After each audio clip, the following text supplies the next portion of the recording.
He's here to talk about gang investigations, gang databases, and what's in the news and how insane it really could be. He's been on the Law Enforcement Today show twice before. He's a retired police chief from the Chicagoland suburbs of Riverside, Illinois. Welcome to the Law Enforcement Today radio show. I'm your host. My name's John J. Wiley. In addition to being a radio broadcaster, I'm a retired police sergeant. For the latest news articles and much more, check out our website, letradioshow.com. In the Law Enforcement Today show, we'll be joined by special guests. We'll be talking about their experiences and issues affecting law enforcement officers, first responders, their families, their community, and victims of horrendous crimes. Be sure to like us on Facebook. Our page is Law Enforcement Today Radio Show. Check out the daily articles on our website, letradioshow.com. And while you're there, download our free app. The Law Enforcement Today show was brought to you by 4patriots.com. That's the number 4patriots.com. They offer the world's best survival food, the Patriot Power Generator 2000X and more. And right now, you can go to 4patriots.com and use code LET to get 10% off your first purchase on anything in the store. You'll also get their famous guarantee for an entire year after your order. Plus, free shipping on orders over $97. And a portion of every sale is donated to charities who support our veterans and their families. Just go to 4patriots.com. That's the number 4patriots.com. Use code LET to get 10% off. Contact us from the Chicago suburbs. We have retired Police Chief Tom Weitzel on the phone. Tom retired from the Riverside, Illinois Police Department. He spent his entire career there. The best way to get a hold of him is on Twitter, at Chief Weitzel. That's Weitzel.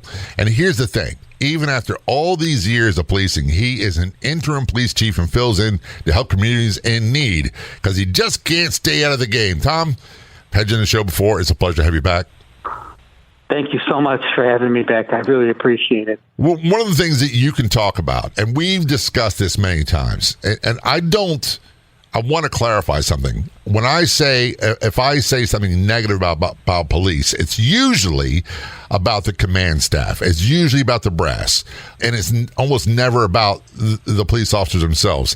Tom is one of the rare exceptions where I've had him on many times, and Tom can tell you, I've had police chiefs call me and like, I want to come on your show. And I thought to them like, no, it ain't happening because you don't pass the sniff test. But Tom does. Thank you. Thank you. You know exactly what I'm talking about. I know you can't comment, so no comment needed. But thank you for your service, and thanks for being a guest on the show again. Today we're talking about criminal gangs. That's something that's a huge problem in the Chicago area, and it wasn't a big problem in Baltimore when I policed. We had drug street gangs that were a huge problem. We had Jamaican drug gangs, which are a huge problem. They usually call themselves posses, and they're very violent, and they feuded between the D.C. posses and the Baltimore posses. But until recently, the organized gangs like Crips and Bloods and all that, they were never an issue, but now they're a huge issue. How big is the gang problem, not just in Chicago, but the Chicago suburbs as well?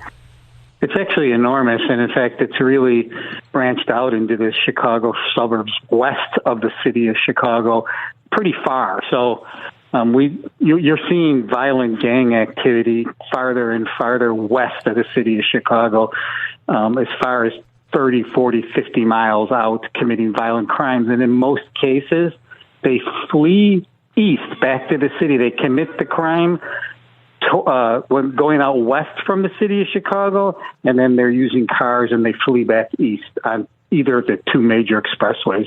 That is really the pattern of the gangs moving from the city to the suburbs. One of the things that I used to tell people all the time is they're like, I don't understand. I moved out into the county. I moved into a nice area. Nothing bad's supposed to happen here. And I say all the time, by the way, where do criminals go? They target people with money. When they steal cars, where do they go? Neighborhoods that have the nicer cars. No area is totally immune from violent crime, are they? No, and in fact, some of the most wealthiest suburbs west of the city of Chicago have either gang members living in their communities or operating. And one of the reasons is some of the parents, they want to do good for their kids, some of them. And I used to see this in Riverside at our high school. They would move to get in the school district for the high school to give their kids an opportunity, either educational or maybe some of them were very talented in sports. And but the kids bring their gang affiliations with them. They bring their friends with them. So they would move or rent a home or an apartment, and the mother was doing the right thing, but the kid he still had gang ties, and they would come out to visit him all the time, either at his home or hang out at the school at dismissal. We would have gang problems just based on that scenario. And so people would think a town by the name of Riverside sounds like a peaceful, nice place. Really where you'd want to be. But they're not immune from violent crime, and you're certainly not immune from violent crime as a result of gangs, criminal gangs. When I talk about criminal gangs, it's not just a bunch of kids that gather together and say, we're the East Hoboken, New Jersey crew, and we're not going to be messed with anybody. They have a structure. They're about making money, and they're about using crime to make money. Am I missing anything from this? No, you're spot on there.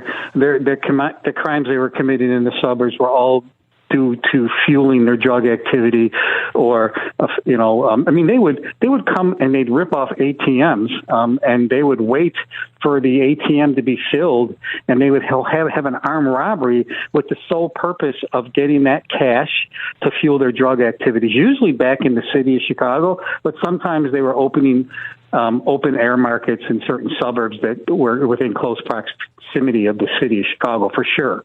And, these were gang members that were 14, 15, some of them 16. Some of them couldn't even legally drive yet. Right. And they would come out. And then the older gang members would purposely send juveniles, at least in Cook County, Illinois, to do some of the nasty work, because the juveniles aren't going to prison. They're not even being held in jail unless you have a certain amount of points in this ridiculous point system that we have in Cook County. So that was a decision that was purposely made by gang leaders. And that happens all the time. That's been going on since both of us were rookies, with using the juveniles to commit crimes. And one of the things that I've seen a lot of, and I don't want to say epidemic because I think it's a term that's used too often, but it's been going on since at least the 80s when I became aware, is gangs using stolen vehicles, sometimes the rental trucks, and then smashing into gun stores after hours and stealing a bunch of guns. And they use that as street currency. Either, hey, you can rent a gun to commit a crime, or use it for their own criminal actions, or sell that. That's one of the things that happens all the time, and most people turn a blind eye to it. Yeah, absolutely. They're in the Metro Chicago area here. They're carjacking individuals, the gang members, just to use that car for 2 to 3 days to commit more crimes, and then they dump the car and they carjack it again. They usually don't hold that car for more than like 72 hours because they know it's reported stolen in a carjacking, but they commit the carjacking in the city, the gang members, they come west. They use that car for 2 to 3 days to commit other violent street crimes or sell narcotics, and then they dump that vehicle and they carjack another one. This is very specific to Chicago, but it doesn't happen just in Chicago area. It happens on the West Coast. It happens on the East Coast. It's happening almost every major city, unless I'm missing something. No, there's a pattern to it. You're absolutely right. It's happening all over. It's a national issue, and there really doesn't seem to be an end to it right now. So it's occurring, because we would recommend as law enforcement professionals, we're not recommending if you're going to carjack to fight somebody, because you know what? You're going to be dead. Right. When the carjacking means they're taking your vehicle at force, and they're not playing around. So, they'll shoot you in a heartbeat, and they'll shoot you in California as much as they will Florida or Illinois here. And it's something that all of us need to be aware of. When we return to our conversation with Tom Weitzel, we're going to talk about, from an administrative point of view, as a police chief, the nightmares these criminal gangs bring to their communities and how they go about tackling it using task force, other investigative resources, and some would say the insanity of recent decisions referring to databases about gangs. This is Law Enforcement Today Show. Don't go anywhere. We'll be right back.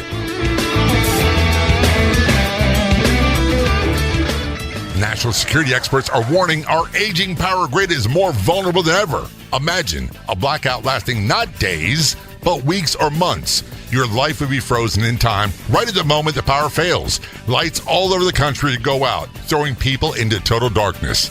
That's why having your own solar power is more important than ever. With the new Patriot Power Generator 2000X, you get a solar generator that doesn't install into your house because it's portable. You can take it with you, even use it inside. But it's powerful enough for your phones, medical devices, or even your fridge. And right now, you can go to 4patriots.com and use code LET to get 10% off your first purchase on anything in a store, including the Patriot Power Generator. You'll also get their famous guarantee for an entire year after your order, plus free shipping on orders over $97, and a portion of every sale is donated to charities who support our veterans and their families. Just go to 4patriots.com. That's number 4patriots.com and use code LET to get 10% off. That's 4patriots.com. Use code LET to get yours today. This is the Law Enforcement Today Show. Return our conversation with Tom Weitzel. He is a retired police chief from the Chicagoland area, suburbs of Chicago, area called Riverside, Illinois. He spent his entire career there. And by the way, he's been on the show twice. You can check out the Law Enforcement Today podcast. There's many different episodes there. They are all free. And you can hear Tom talking about when he was shot with a shotgun as a rookie police officer and how a vest he bought saved his life. You can hear about policing during the anti-police movement, all these other things. Great conversation, so be sure to check it out. Just search for Law Enforcement Today podcast, where podcasts are served. Tom, I appreciate you coming back on, because one of the things that I want to talk about is gangs, and in particular, without getting political, because I don't do a political show, the news media and politicians saying that gang databases, which is an investigative tool used by law enforcement agencies, are somehow discriminatory and racist, so they want to get rid of them. And before we do that, and I'm getting on my soapbox here, every group of immigrants in the United States has had gang activity. I'm of Irish descent. We had Irish gangs in the New York, New Jersey area. We had Jewish gangs. We've had Italian gangs. We've had organized crime of every group, every skin color, you name it. And many of them started as good fraternal organizations that were going to protect, help their community, help find jobs, all those things, and got into the criminal element. So having said that, when they label gang databases as somehow racist and we got to get rid of them because of that, it really gets under my skin. And I know you probably can't comment too much about that, but is there anything I'm missing from the equation about all races, all ethnic groups having gang activity? No, you're spot on again, and I would say about those gang databases that Chicago has a very robust one, and so does the Cook County Sheriff's Police, and there are movements to eliminate the gang database, but what happened recently is they reformed it. But I can tell you we can't operate without it. I'll just give you a really clear example of that. A lot of the gangs in the city of Chicago were coming to the suburbs because they thought the police were less educated. We didn't know the players. We didn't know, and they were right.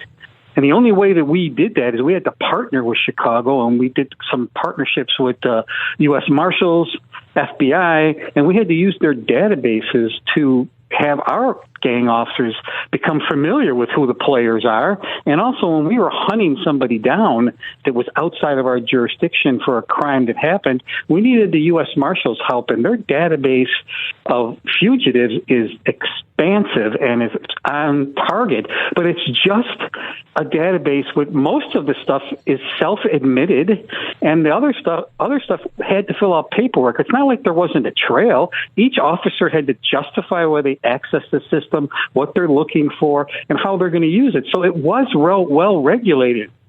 But the problem came in because someone from the outside said, hey, we can make an issue out of this. Yeah, they want to make an issue out of it because they say that it wasn't helping law enforcement, and we were abusing it, and people were being put into the system that weren't gang members or got out of the gang, and then the police didn't take that individual out of the database, which I found to be completely false. It's not true.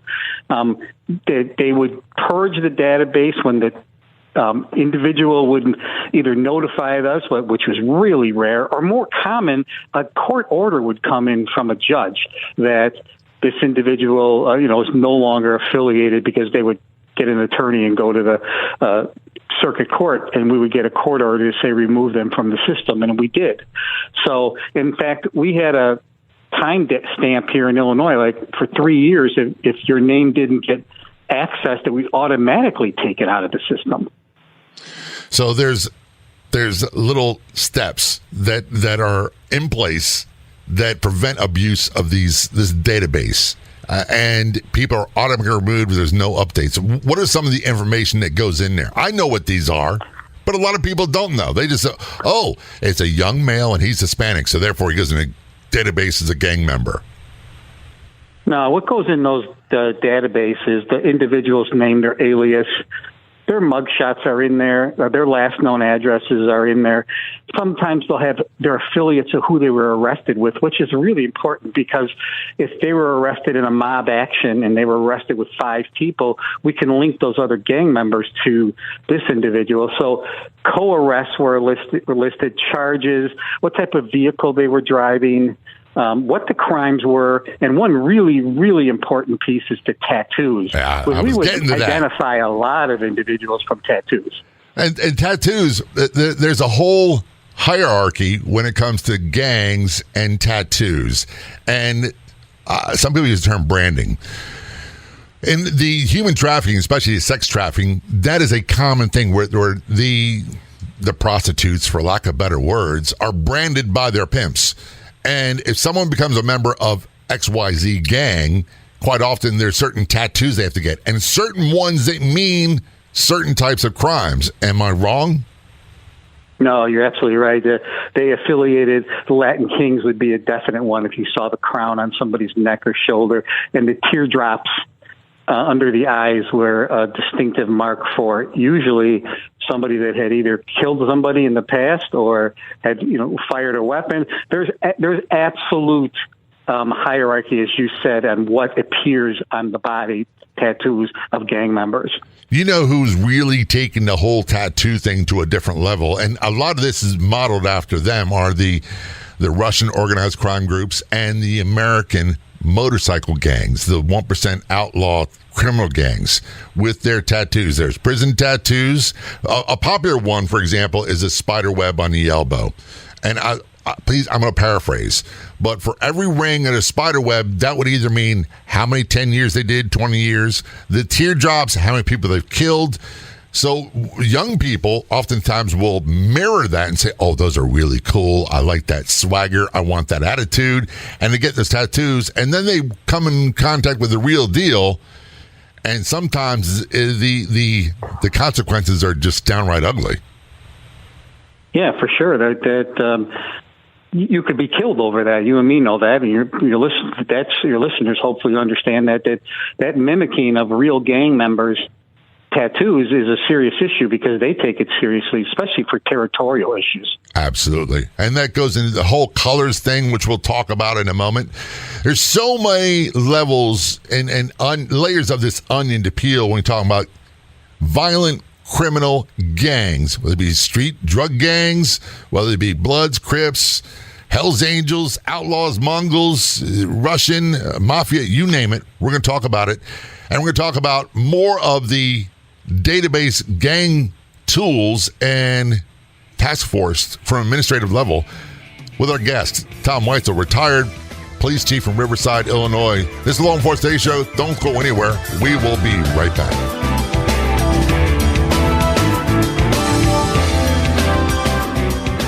the Harmony with Food radio show. I am your host, Meg Marie O'Rourke. In addition to being a radio broadcaster, I am a nutritionist for longer than I'd like to admit on the radio. Join my guests and I as we discuss how to live in harmony with food, from gut health issues, food sensitivities, food intolerances, and the comorbidities of obesity. Being your own healthcare advocate is achievable, and so is living in harmony with food. For the latest nutrition information blogs, check out my website, harmonywithfood.com. There's only one official Facebook page. What you do a search on Facebook for Law Enforcement Today radio show.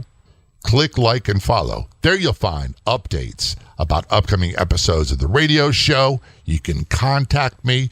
We also find unique, one-of-a-kind editorials and news articles. That is our Facebook page, Law Enforcement Today radio show. Be sure to click like and follow. We'll see you there.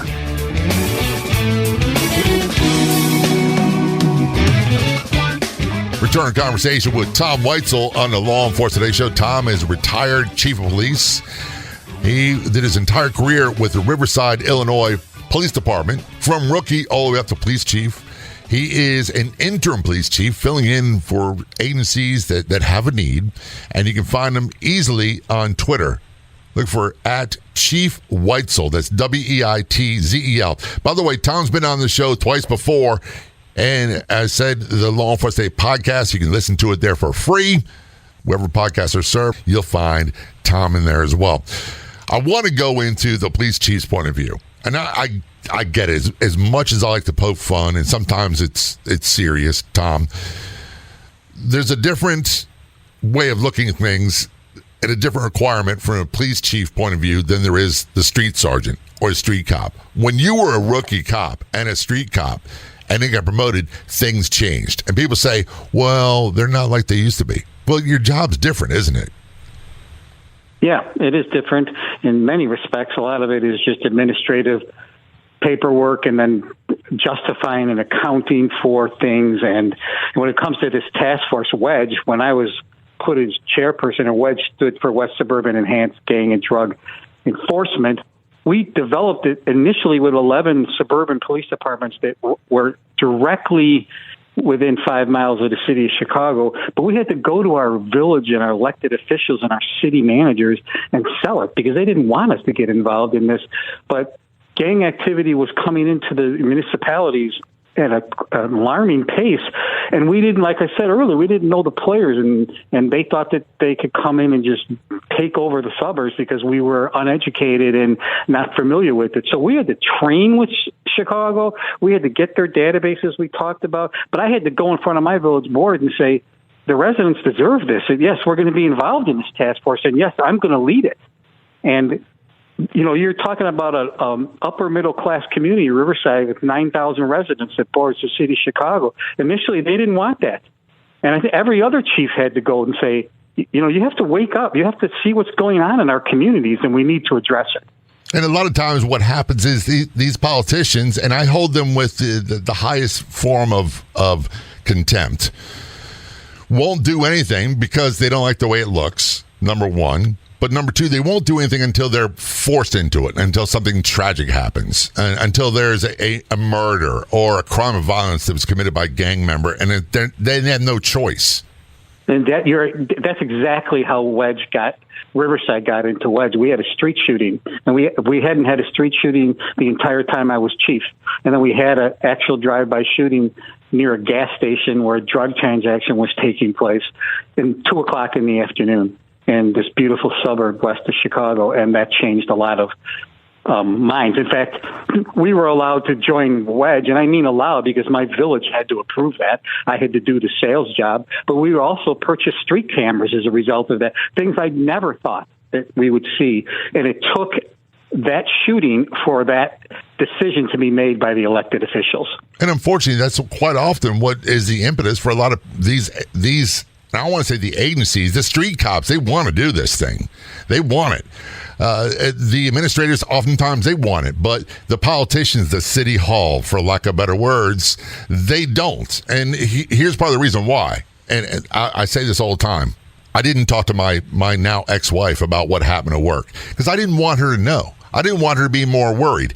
But what I really didn't want people to know, Tom, was that we're all taught to be fearful of the boogeyman or the stranger in the van, all that stuff. Sometimes it's your neighbor doing really horrific things, and we don't want people to lose sleep over the horrors that happen in their own neighborhoods.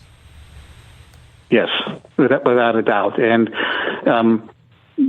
sometimes, in my community, joining the gang and drug task force and then being in charge of it, they were afraid it would bring negative publicity to the village. I had to, somehow that the fact that we're joining this aggressive, and it was aggressive, proactive task force, and not only that, but the local chief from the suburb is going to lead it. They were like, what's going to happen to property values, chief? They automatically just wanted to circle, this rhetoric that it's going to affect the community in a negative manner when I thought it would affect it in a positive manner. And in the end, I ended up being right, and I think our elected officials would agree with that. It's still in existence today. So that task force that was started 15 years ago is still currently active.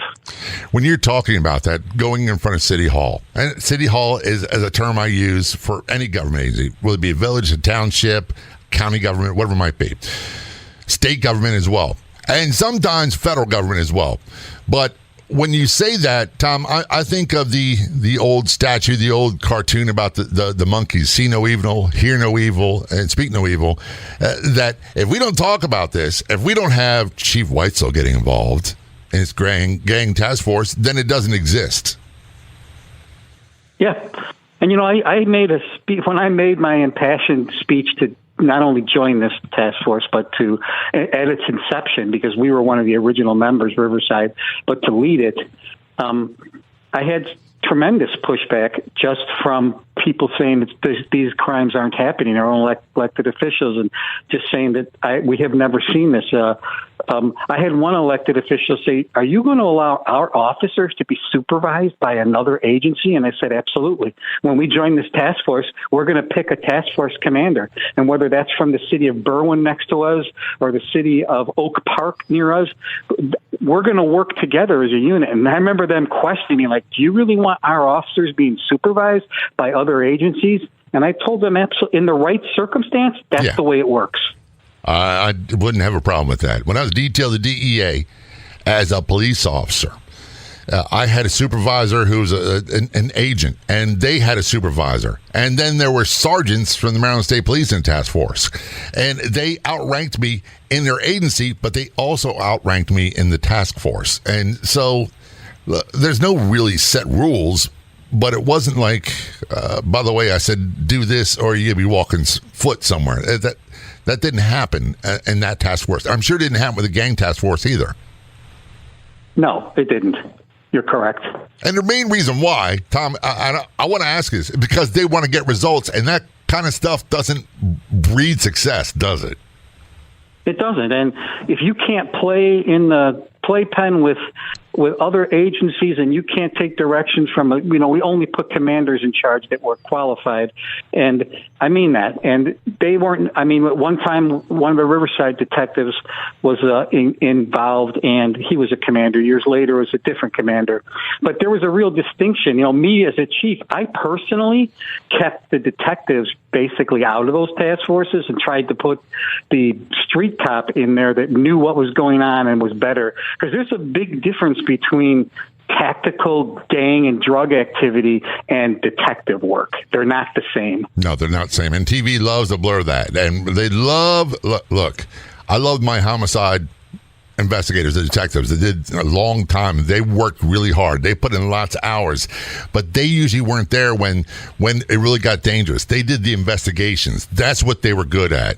They were really proficient. They weren't proficient at knocking down doors and dealing with armed people, all that stuff. That was not in their skill set. And I'm not saying it's a negative. That's just the reality. You said a couple times, and I get it, that the criminals viewed your agency and some of the suburbs as, it's easier. They're uneducated. They don't have the tools. Let's go commit crimes there. As if somehow they're not real police. And I hate to admit it, there was a time in the city I felt the same way. The county officers had it easy. And I didn't realize that they didn't have the detectives to rely on. They didn't have sometimes crime scene investigators to come out. They didn't have, and their backup was a really long ways away. But they did the same thing we did, maybe not quite as often, but they did it all the time, and they paid the price, both physically and mentally. This is Law Enforcement Today Show. We're talking with Tom Weitzel, retired chief of police from Riverside, Illinois, Chicago suburbs. Best way to find him is on Twitter at Chief Weitzel. That's Weitzel. We're going to take a short break. We'll be right back. Are you wondering where you can find more great podcasts? Head to letradioshow.com, click Be Heard, and discover other fantastic podcasts like this one. Also available on our free app, all at letradioshow.com. If you're on the Clubhouse drop-in audio chat app, be sure to look for me and follow me. My name's John, the letter J, Wiley, Wiley. You can also search for at LET Radio Show. That's John J. Wiley, Wiley, at LET Radio Show on the Clubhouse drop-in audio chat app.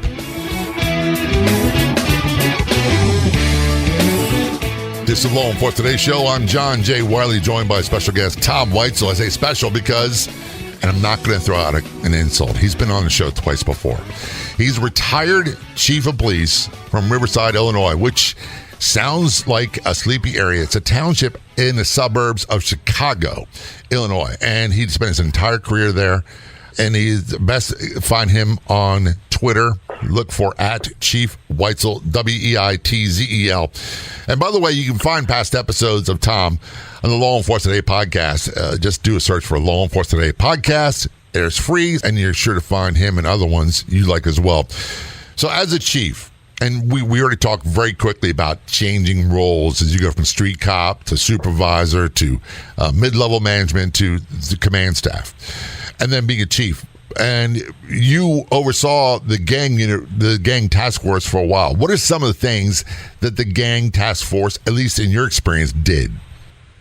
Well, we got together with other municipalities, meaning suburban, with the city of Chicago and then Cook County. And then we also partnered with 3 federal agencies, and we needed to do that. There was no question. Administratively, we had to sell it to our communities. We had to sell it to our elected officials, and then we had to select the right officers. But each agency selected who they wanted to go into the unit, and then they weren't accepted in that unit until the commander interviewed them and accepted them. So as chiefs, we didn't want to push our weight around and be administratively and say, take this guy, but we're just trying to get rid of this guy because he's the worst patrolman we have, and we'll get rid of him for 2 or 3 years in the task force. So the commanders had to also accept who was in the unit. And that's a great way of protecting the unit, integrity of the unit, because the other thing is, what about the Golden Boys? We're going to reward you with this prime position. And the chief could appoint them, but the commander didn't. If he didn't pass muster, he or she, they weren't happening, were they? They weren't. In fact, the commanders had the right, even after a year or two, if this individual wasn't working out, they had the right to remove him. Even, superseding the chief, they would just call us and say, this officer you selected is not working out. Okay, we didn't argue. That's fine. We'll pull him out and we'll put someone else in. But absolutely, that was within the authority of the task force commanders. And a lot of these questions I know the answers to, but a lot of people listening do not. What's the chief advantage to having a task force made up of multiple agencies when you deal with mobile organized crime? Yeah, we can go from agency to agency. And one of the best parts of that whole task force was that everybody got to know each other, and they could get on their phone and call somebody at 2 o'clock in the morning, even when the crime happened in Riverside. And we're like, hey, do you know this guy? He had a tattoo on his neck of this, and this. Do you know this? And these detectives and these gang and task force members could talk to one another, and they had instant contact. And I could tell you that we solved a lot of crimes that had nothing to do with the gang and drug task force, but had to do with the contacts that they had in that unit that led them to make other arrests. And my hat's off to you. It really is. It's a way of spreading information, more people getting that information, contributing, and then more shared resources. One of the things I have to comment on is these gangs, they're not respecters of anybody. And there have been plenty of police officers on duty and off duty who've been shot and killed or stabbed, run over by known gang members just because they're wearing a uniform. Yeah, you're straight on. And, I could tell you, too, that is they don't even – I was an active chief where I would go out sometimes with the drug and gang task force, especially if they were operating in Riverside or a case that started in Riverside. And you would not believe how many times we'd arrest a gang member, and he was like, where are we? Like, you're in Riverside or you're in Brookfield, the town next to us. They're like, and they would say this, is that in Cook County? Like, they had no concept of the borders. They didn't know where they were. They just know they weren't in the city anymore, and they came out. So they could care less that you're policing a community with $2 million homes or you're policing a community that isn't like that. They didn't even take that into consideration. One of the things that Hollywood loves to put out there, and I have to laugh all the time when my wife, the boss, makes me watch these shows. Let's just say you have a homicide, and then you'll have county police on one side and then city police on the other side arguing who's got it. That, oh, no, it's mine. No, it's mine. And we were the exact opposite. Like, no, I think it's yours. And they go, no, it's yours, because they didn't want it. And that's part of the jurisdictional battles. But when you have task force, that kind of evaporates, doesn't it? It certainly does. Certainly law enforcement agencies can be known to try to push something another way because it's less paperwork for you and it's less that you have to do, right? And it's also less of the Part 1 felony crimes that no one wants. They don't want to go in front of their mayor or their city council and say, oh, we had a 13% increase in murders. What? Yeah, you're absolutely right. It doesn't happen in a task force. In fact, in our task force, we would deputize the officers so they had complete legal jurisdiction in every jurisdiction they worked at. Plus, when the federal task forces joined us, the U.S. Marshals, they made our task force members, they swore them in as temporary U.S. Marshals while they were in the detail. And that's what happened to me. I got sworn in as a deputy U.S. Marshal, then was detailed DEA, and worked all over state, worked in Washington, D.C., went to Miami, you name it. Tom, I find this whole conversation fascinating, but I want to transition because you're doing some really outstanding work for an organization that's near and dear to my heart. Please tell us about that. Yeah, I was just named an ambassador for the state of Illinois for the National Law Enforcement Officers Memorial Fund. And for your listeners that don't know about that, they have this ambassador program where they try to get police officials, either current or retired, in every state to deliver the message and to help with the National Law Enforcement Officer Memorial Fund in Washington, D.C. In Illinois, there's 2 ambassadors, but there's only 40 ambassadors in the entire United States. So several states don't even have that. And what our role is to assist at the memorial wall during Police Week. It's to assist at the museum as like a docent. It's to do officer wellness and safety training. We go out and actually do that at different police organizations. And then probably one of the saddest, but for me, probably one of the most satisfying, is we assist families with line-of-duty deaths when the departments request it. They're very difficult, but part of our role is to make sure that families who have lost someone being killed in the line of duty know the benefits that they're entitled to, know how to get their loved one on the memorial wall in Washington, because there's a process. One of the saddest things I heard, John, when I joined and then was appointed an ambassador, is that every year there's families that call the National Officers Memorial Fund and say, I'm coming down for Police Week in May. Could you please tell me where my son or daughter's or husband or wife's name is on the wall? And they look it up and they're like, yeah, you didn't submit the paperwork, or your department didn't submit the paperwork. His or her name isn't on the wall. One of our jobs is to make sure that doesn't happen. And that's look, There's no way of gussing that up so it sounds good, but it needs to be done. And by the way, if you got a trip to D.C. planned anytime, and you've not been to National Law Enforcement Officers Memorial Wall, is what they call it, go check it out. It's a moving experience. It was profoundly moving for me. The museum as well. And the wellness stuff that you all do is phenomenal. In very short order, can you explain what that is? Well, they have videos that they produce, the memorial. They have speakers that go out to all states. They do roll call training on officer safety, everything from wearing seatbelts in your squad cars to the operations of the seatbelt. We're even starting to touch on officer suicides and how we can assist with that. And we provide speakers for chief organizations. For me, go to roll call. I mean, I'll be going to roll calls at midnight. So to give a 15-minute presentation, just so we can make sure that we're getting the officers the information and knowing what's available to them through our organization. And we also do a little bit of fundraising. I'm not in the fundraising section, but certainly the memorial does fundraising so we can keep the wall and museum going forever. And do you know the website for the National Law Enforcement Officers Memorial Fund? Yeah, it's the National Law Enforcement Officers Memorial Fund.org, but it's the initials. Yeah, I always tell people just do a Google search for National Law Enforcement Officer Memorial, and it'll pop right up. Because I'll be honest with you, Tom, I can't remember the URL. I want to thank you for, again, your service, and really thank you for being a guest on the Law Enforcement Today show. Both very much appreciated.